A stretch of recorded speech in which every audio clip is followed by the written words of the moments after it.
você é pai ou mãe, ou pretende um dia vir a ser, acompanhe atentamente o conteúdo deste vídeo. A partir do ano que vem, isto irá atingir gravemente o seu filho. Você já deve ter ouvido falar da Base Nacional Comum Curricular. É um documento que tem por objetivo centralizar detalhadamente no governo federal o que será ensinado nas escolas públicas e privadas de todo o país. A base está para ser aprovada até o final deste ano. O problema é que essa centralização é ilegal e inconstitucional. É isso mesmo. Tanto a Constituição quanto a Lei de Diretrizes e Bases estabelecem que a educação deve ser descentralizada. O governo federal deve limitar-se a apenas estabelecer as diretrizes e as bases gerais da educação nacional, permitindo que os estados e os municípios construam os seus sistemas educacionais segundo as realidades locais.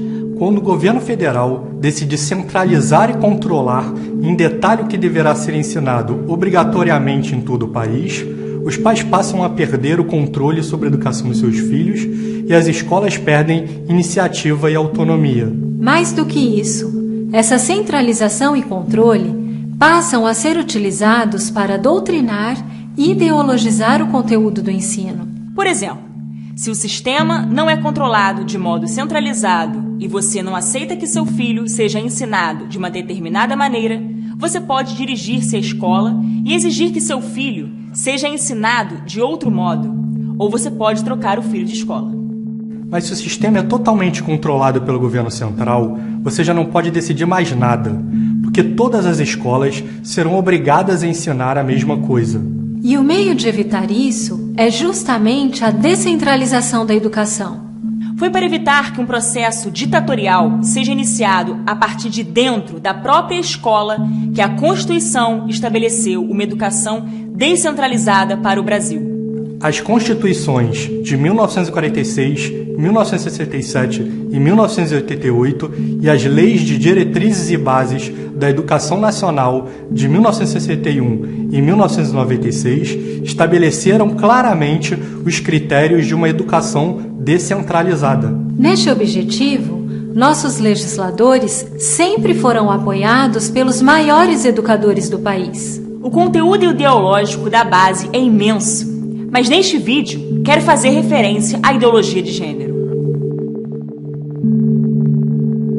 Desde 2014, o Ministério da Educação tenta introduzir a obrigatoriedade do ensino da ideologia de gênero na educação brasileira. Mas, apoiados pelos pais de todo o país, os parlamentares vetaram o gênero como uma meta da educação brasileira.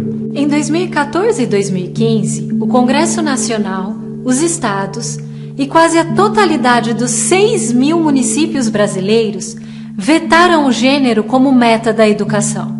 E apesar da imensa rejeição popular, o MEC insiste em inserir a ideologia de gênero na Base Nacional Comum Curricular. Está escrito, por exemplo, que na área de ciências humanas, a diversidade de gênero deve ganhar especial destaque. Está escrito que o professor de História deve colocar em destaque as temáticas voltadas para as questões de gênero. Está escrito que o professor de artes deve desenvolver as aulas discutindo experiências corporais pessoais e coletivas de modo a problematizar questões de gênero.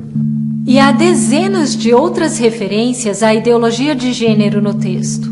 E, gente, não estamos falando somente de respeito à diversidade, de combate ao preconceito. Isso seria muito justo. Na verdade, desculpem a expressão, o buraco é mais embaixo.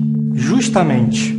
E o curioso é que o MEC estabelece o ensino de gênero, mas não explica no próprio texto da base o que é o gênero.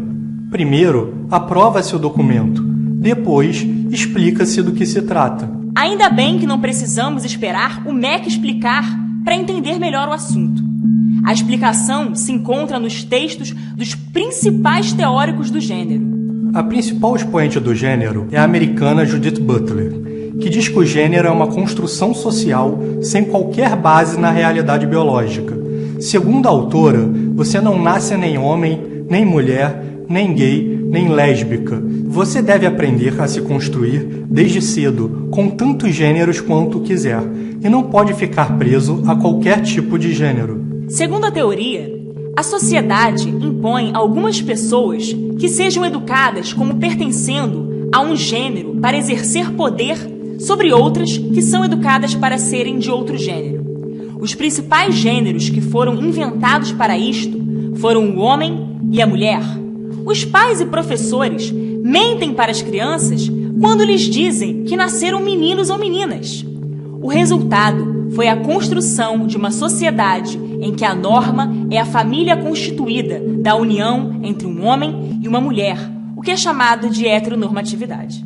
Para que possamos nos libertar destas construções, é preciso então que as crianças experimentem todas as formas de identidade de gênero e de orientações sexuais, para que elas percebam, desde cedo, que todas essas identidades são fictícias e são socialmente construídas como um discurso de poder, o que produzirá a desconstrução da própria identidade sexual de cada um e também da família. E isso só poderá ser feito